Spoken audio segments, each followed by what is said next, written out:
You are listening to the Central Indiana Sports Report podcast number 253.2, a new segment, our weekend preview show this week with Grant Shouse of the Action Sports Network and the Central Indiana Sports Report. Grant and I talk about all of this week's action in Central Indiana and around the country.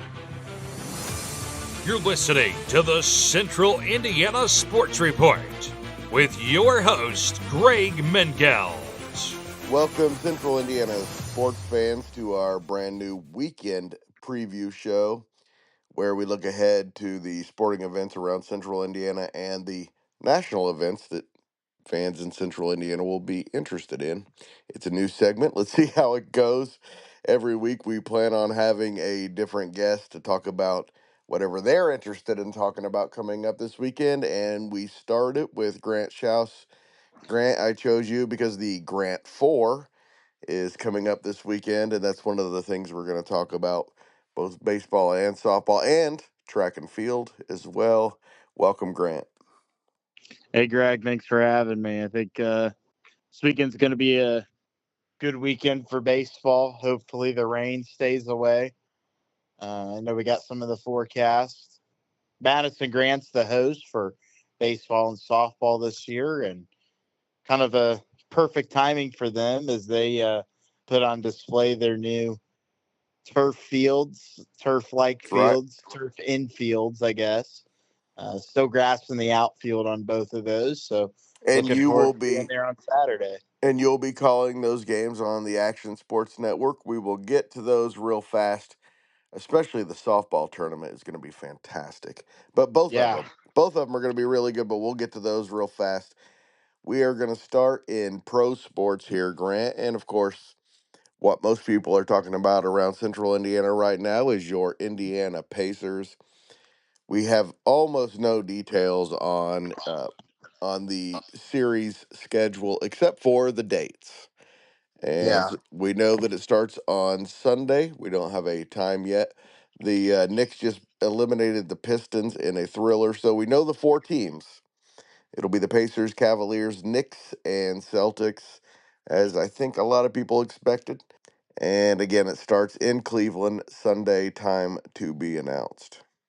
Of course, it's like the league to wait to tell us what's going to be going on, but Well, they don't know who's going to be playing Sunday yet. that is true. That is true. But they definitely have that stuff mapped out, I think.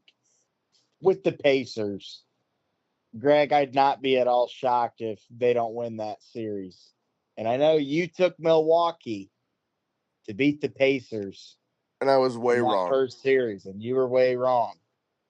And that's rare for you, man. That's right. I hope people know that's rare. That's right. That's for rare. Greg Mengelt to be wrong. That's why I was so happy. Of course, with the Pacers, they have a really good shot. They're a mirror image. Those teams are mirror images of each other. Really looking forward to that series. And just because they won an absolute thriller the other night. I mean, and you and I were texting about it right after it happened. And you made the mention that is definitely a top 10 finish, maybe top 10 moment in franchise history, being down 7 points in the final 40 seconds. And here's the stat that you may have seen, Greg, but maybe people listening have not seen it. Prior to that, teams who were trailing by 7 points or more in a playoff game with at least 40 seconds to go were 0 and 1,169.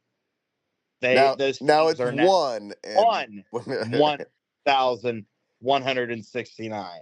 I think it was top five, Grant. I think it was a top five game in Pacers history, especially considering it was an elimination game, and I mean most dramatic. I think number one is 8 points in 8 seconds. Number two, of course, is 25 points in the fourth quarter from Reggie Miller, especially because that was the first real big playoff moment in NBA Pacers history. And then the Rick Smith shot against Orlando in the East Finals would be up there. Reggie Miller shot over Michael Jordan to win the game against Chicago in Game 6. So I think this is probably number 5, although there were a couple others where Reggie did the same thing against the Knicks in some big series in 2000, and it's eliminating the Knicks. But this is top 6, 7 without question. What a game that was, and for a lot of that game, I was kind of cursing Tyrese Halliburton and saying he was the reason they lost, and then he became the reason that they won. He had a big shot to start overtime the other night. And I was like, oh, man, here comes the clutch gene out of him. He's hit big shots over his career, especially against the Bucks. Something about the Bucks, and I think it's being from Milwaukee and maybe being a little overlooked. And I think coming out of college and probably in high school, going all the way back then, I think he carries a little bit of a chip on his shoulder from that, from being in that area and having Milwaukee people absolutely hate him. But like I said, he hit that big shot to start overtime, and I'm like, oh, here he comes, man. And then he missed like 4 in a row, and I'm thinking, what the hell are you doing? Like, stop Yeah. shooting the ball. And then Gary Trent just caught on fire, hit 4 threes in Ooh. overtime. He hit that last 3, and I'm like, it's over. And I about turned it off. And it was kind of funny. The next day I was talking to my grandpa about it. I said, "Man, do you watch the Pacers?" He goes, "Oh yeah, I watched it." I said, "Well, what did you think of the ending?" He goes, "Well, I didn't see it." I said, "What do you mean you didn't see it?" He goes, "I turned it off because I thought they were about to lose. Yeah. I turned it off. I went to bed. I woke up the next morning and they had won. I had no idea."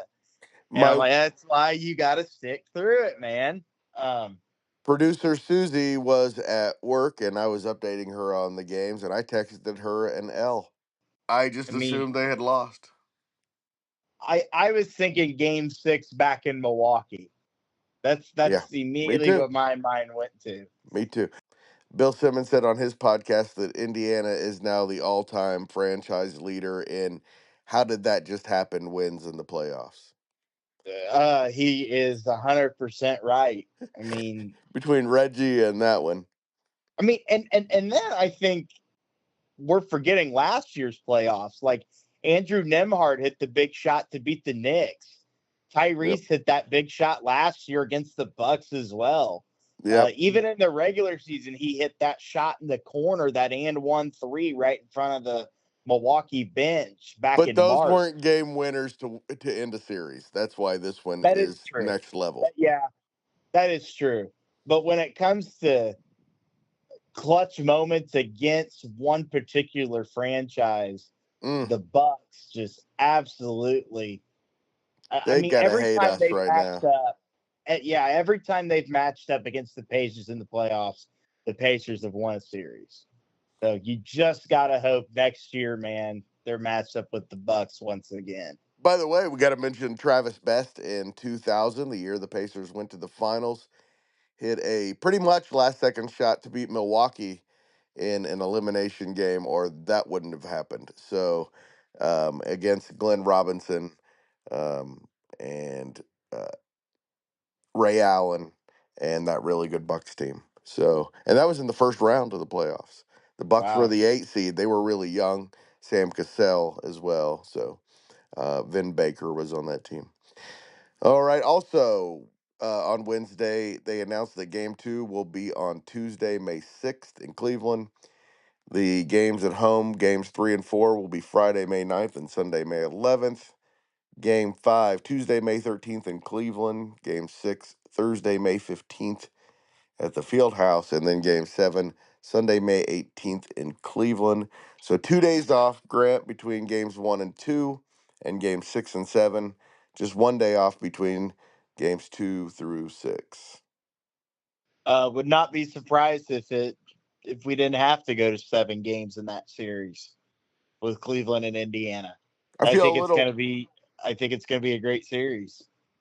I feel a little better about it today. But I do think Pacers fans are underestimating how good Cleveland is.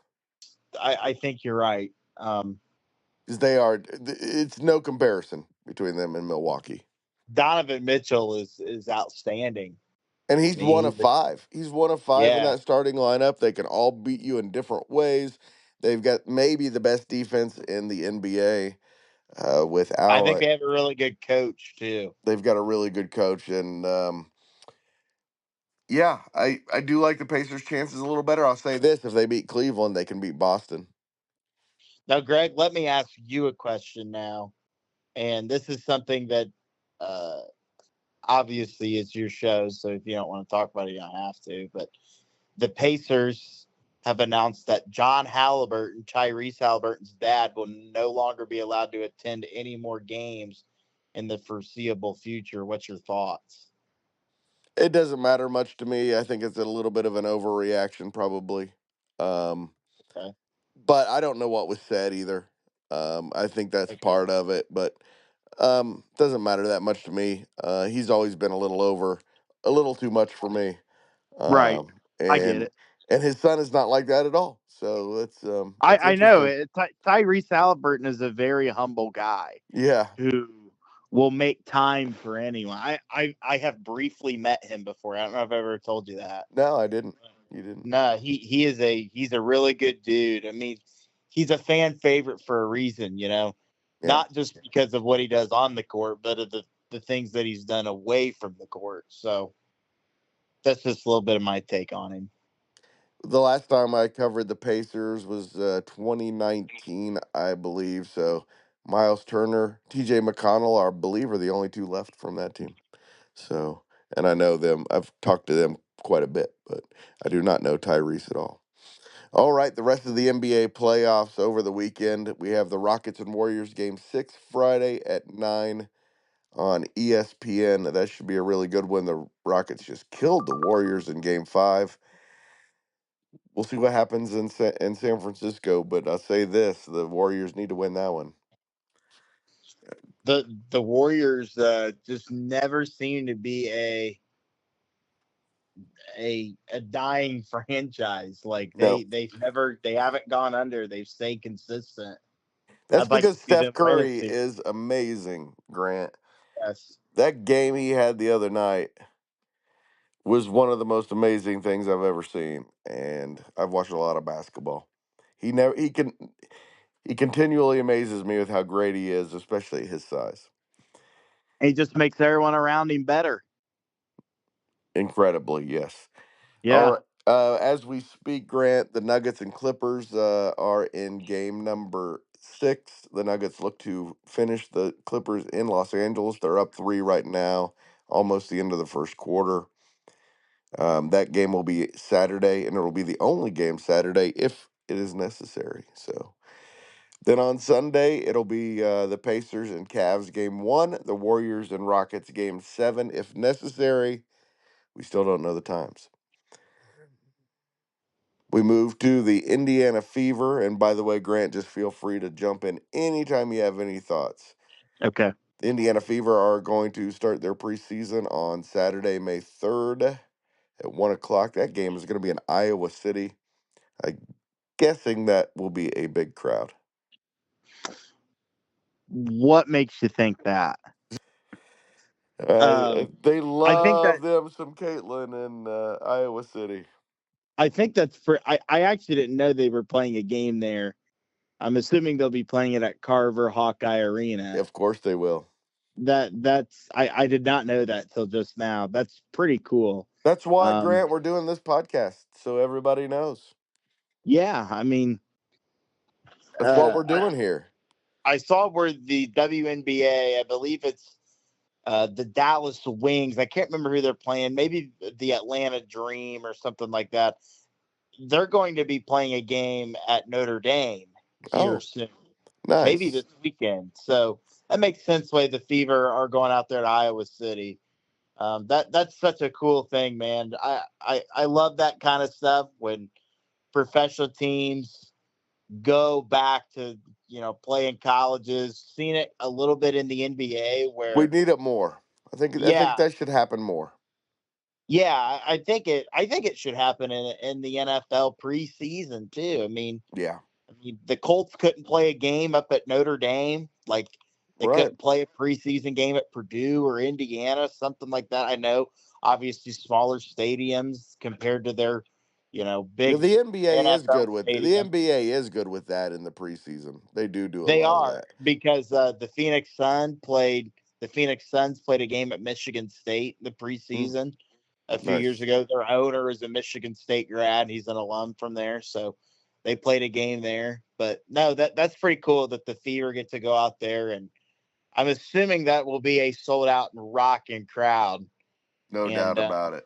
just such a cool thing. Love to hear that. And Iowa has experimented with, I guess, similar things where they played a charity exhibition game in the football stadium a few years ago when Caitlin Clark was still in college. Her last year at Iowa, they played on the football field. Nice. So Yeah. those are just cool things that college sports and professional sports come together and combine to make some cool things happen. This is the first game of the WNBA preseason, and it's another week before the Fever play again. It's a couple of weeks till their season kicks off. It kicks off on ABC against Chicago, which is their big rival, and those games were fun last year. Well, Greg, one of the things I've seen here is that the Fever have started making T-shirts, and I really like this. And you may have seen this. They started selling T-shirts that say "Every game is a home game," and it's Nice. true. I It mean, think is. about it. They go on their. I mean, they've had to like they've played teams that have had to move games to different arenas, bigger arenas to accommodate crowds. That's the Caitlin Clark effect, Crazy. and it's one of those things And where, she's ours. yeah, I mean that's the thing. If Caitlin Clark wasn't playing for your team, you wouldn't like her. I don't think so. I think you're I right. I mean, when she was in college, very what was, I wouldn't say unlikable, but hard to like. Especially if you're a And now, rival. yeah, especially when you're like an Indiana fan. I mean, Yes, and she's always beating your team. that's right. That was tough to go through. And now that she's playing for your team, your hometown team, look, I'm not gonna lie to you, Greg. I've never been to a Fever game. I've not really ever sat down before Caitlin Clark came to town and paid attention and watched. But now that she's here, I can confidently say that they are my WNBA team. Yeah. So And I it's, and I love Boston as well. yeah, oh yeah. And Sophie Cunningham's going to be great. She's got a great personality. It's going to be a fun team to watch. People talk about how back in the '80s that Larry Bird and Magic Johnson saved the NBA from Mm, going under back in the early '80s. And you're almost starting to see that same thing happen now with the WNBA. Have people like Caitlin Clark saved the WNBA? I guess time will tell. But that is just one of the cool things about her being in Indiana, is that everybody pays attention to the Indiana Fever now. that's right. NHL playoffs Friday. It's the Jets and Blues. Game 6 in St. Louis. Winnipeg's up 3 games to 2. Saturday, potentially a couple of Western Conference Game 7s. And you know what they say. Nothing better than Stanley Cup playoff Game 7s. We're podcasting on Thursday night. There's still a couple of games going on, Grant. The Avalanche are up 2-0 on the Stars. If Colorado holds on, that would be a Game 7 on Saturday. And the Oilers and Kings. The Oilers are up 3-2 in the first period against the Kings. They came Hmm. out shooting there. If the Oilers win, that will be over. But if the Kings win, we'll have another Game 7. And then on Saturday, it's the Jets and Blues Game 7, if necessary, in Winnipeg. Horse racing. We don't talk about horse racing much, Grant, but the first and biggest of the Triple Crown is this weekend. The Kentucky Oaks is Friday at 5:51, and the Kentucky Derby Saturday at 6:57. The race is on NBC. The Peacock app will have 20 hours of coverage. Uh, Wow. it's a full field. All 20 spots are going to be taken, so it's going to be a full field. There's no like serious favorite in this one. I'm reading. Journalism and Umberto Rispoli are the favorites, but they're only 3-1 odds as of Thursday night. Sovereignty is 5-1, Sandman 6-1, Beza 12-1, and Luxor Cafe 15-1. Those are considered the favorites. Any interest in the Kentucky Derby, Grant? That's the thing is I always actually try to watch it every year. I It's go one of out of those my way events. and try and watch it. And last year it came down to like a photo finish. I remember that. And it was really freaking cool. And like they say, it's the most exciting 2 minutes in sports. It is It a really is. it is a really good sporting event. I went once. That was enough for me. But Do you dress all fancy? oh, I definitely did Yeah. not. I definitely did not. Really? I I refuse to dress fancy, Grant. All right. By the way, the favorite's name is journalism. You gotta like that. That's probably who I'm picking then. There you go. It's probably who, yeah, I can't legally bet, but that's who I'd bet on, sure. Yeah. Well, and we don't condone gambling on this podcast. Please. Yeah, we don't. In its last event before moving to Indianapolis, IndyCar is in Birmingham, Alabama at the Barber Motorsports Park, a really good venue for TV. It makes for really competitive racing on a road course. The first practice is Friday at 3:55. Second practice is Saturday at 11:30 a.m. Qualifying 1:35 Saturday. The race is Sunday at 1:52 p.m. The coverage starts at 1:30 on Fox. Alex Palou is the two-time champion and the current points leader. Scott McLaughlin won in Alabama last year. Yeah, Greg. On the Action Sports Network, you can actually hear every single IndyCar race this Oh, year. very cool. It's the new partnership we have with them, and we are actually the first online only radio station that streams IndyCar in the United States of America. Very So cool. I And will be on Sunday afternoon, all afternoon, sitting in our studio in downtown Marion, listening to the race and board opping it for you to listen to it if you feel so inclined to. So that's what and I'll be doing. So I will be in tuned and paying attention to it on Sunday. and the Indianapolis Motorsports Radio Network does a fantastic job Yeah. bringing you IndyCar races and kind of bringing them to life when you can't see them. Yeah. Mark Janes is the best in the Fantastic. business at it. Yeah. And Great that that's crew.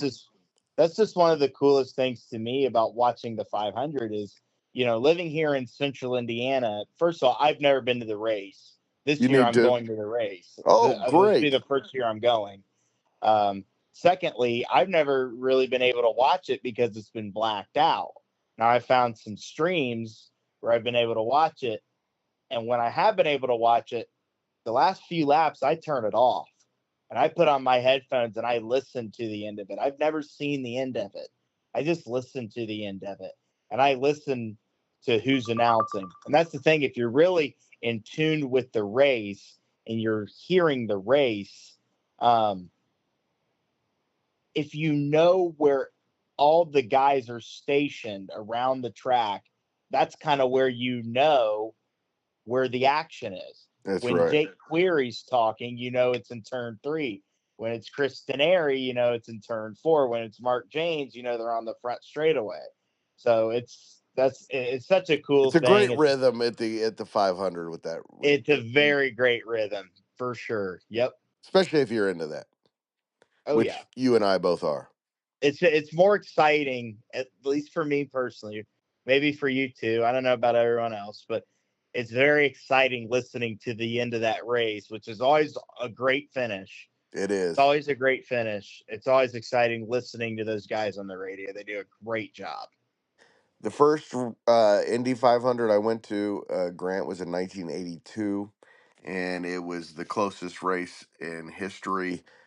Wow. Still the second closest race in history, I believe, 0.16 seconds. Um, Gordon Johncock beat Rick Mears. Um, Before that, the closest Indy 500 had been 8 seconds. So, Wow. and now they're all about.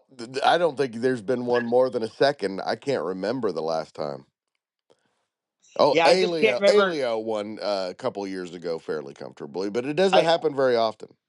Yeah, it doesn't. Like I can't remember the last time it was someone pulling away like they were. Yeah, Castro Neves I did a couple of years ago. I Yeah, forgot about that, but it doesn't happen very often. and that's the thing with, especially listening to IndyCar. I guess even watching it on TV, you have to understand the nuances of what broadcasters say. Like you have to understand what, two car lengths in front means. You have to It helps understand to the timing. understand. Yeah, Yeah. it definitely helps you understand and be more in tune with the race. So, and that's the thing is I'm not a big racing fan, but I pay attention to it. I get excited. I pay attention in the month of May, and I know the drivers and I know what's going on. So, Yep, the this is month of May is fantastic. It's such a fun month, man. Hmm. Formula One is in Miami. Qualifying is at 4. The races 4 Saturday. The races at 4 Sunday. Austria's Oscar Piastri and Britain's Lando Norris of McLaren lead in the standings ahead of defending champion Max Verstappen. Norris is the defending race champion in Miami. NASCAR is at Texas Motor Speedway Sunday at 3:30 on Fox on FS1. William Byron leads Kyle Larson, Denny Hamlin, Chase Elliott, and Christopher Bell atop the standings after 13 races. Again, Grant, it kind of tells you how big of a weekend this is in sports. We don't talk fighting very often, but there are two really big boxing events this weekend. Saturday on pay per view, Canelo Alvarez is back after a bit of a layoff, and he'll fight William Skull, which is an amazing boxing name. And that's in Saudi Arabia, but it's 8 o'clock our time again on pay per view, and that's a fight to unify the belts. So that's should be a good one. Then on Sunday night at 10 on ESPN2 is Naoya Inoue, who is one of the best pound for pound fighters in the world, against Ramon Serenas for the junior featherweight championship. That's in Las Vegas, a Sunday night fight, which is very rare, but 3 nights in a row, they're going to have some pretty big fights. That's pretty cool, man. I mean, There's me also personally, I'm not that big into that stuff, but I've watched it a few times, and those things get exciting, man. they do. Especially the UFC, those kind of things. Which There is I a mentioned. UFC card in Des Moines as well on Saturday. I didn't bring it up because it's not a huge one. So Okay, well, I was gonna say, man, the state of Iowa's got some stuff going on this that's weekend. right, they do. Got the UFC and then that Fever game, man. Oh Iowa is yeah, going to be the place to be this weekend if it's not Indiana. oh yeah. Major League Baseball, the National League Central leading Cubs are at the Brewers. The Reds are just 2 games behind the Cubs, and they host the Nationals, so it gives them a chance to maybe make some noise here. The Brewers and Cubs going head to head. The Reds and Brewers are tied in second place.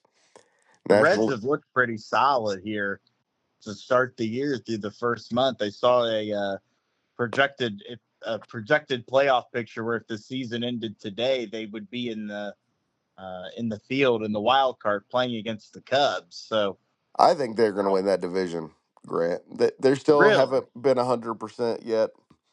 Yeah, I think they're going to win that division. I think they're going to win that division going away. They have the best pitching, maybe the best starting pitching staff in baseball, and a bullpen that's really, really good.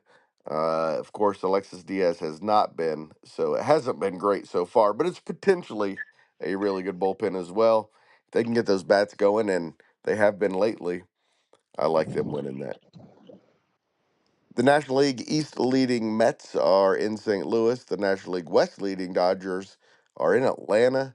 That's a big series. The Braves have been disappointing to start the year, but we expect them to kind of make a move. AL East leading Yankees host the Rays. The AL Central leading Tigers are in Los Angeles to play the Angels.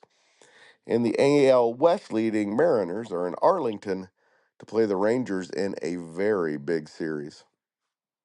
well, Greg, I want to mention this about the Tigers. I am a Tigers fan, and That's right. uh, um, not a great week down in Houston for them, losing 2 out of 3. No, it wasn't. But it was a really good weekend last weekend. A doubleheader against the Orioles on Saturday, won both games, and one on Sunday for a weekend series sweep to put them cleanly in first place of that division. Obviously still a lot of baseball left, but what they did last year, and I know this was last year, it's different, but what they did last year where when they went in to the month of August with a 0.8% chance of That's making the right. playoffs, made the playoffs, won a wild card series in the playoffs, was nothing short of fantastic, just unbelievable. And they've carried that momentum into this season. They actually got off to kind of a sluggish start to the year, which they normally have, even through that long rebuilding stage, which it was a rebuilding stage that lasted 8 or 9 years, especially a couple of years where they were the worst team in baseball. They've paid their dues. They've been through the ringer. They've played with AAA guys, and they've gotten to this point, and they're one of the best teams in baseball right now. Here to start the Yeah. month of May.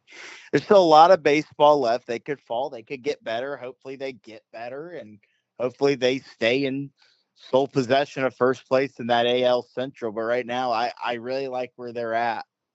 13-3 at home. But they are struggling on the road and down 4-2 as we speak, just after 11 p.m. on Thursday. But plenty of baseball to be played in that one. The Angels are 12-17. The PGA continues at the Byron Nelson at TPC Craig Ranch in McKinney, Texas. And pro tennis is on the clay in Madrid in preparation for Roland Garros May 25th through June 8th. We move to the high schools, Grant, and we start with baseball Friday night. Pendleton Heights is at Lapel for the Madison County Championship that was moved.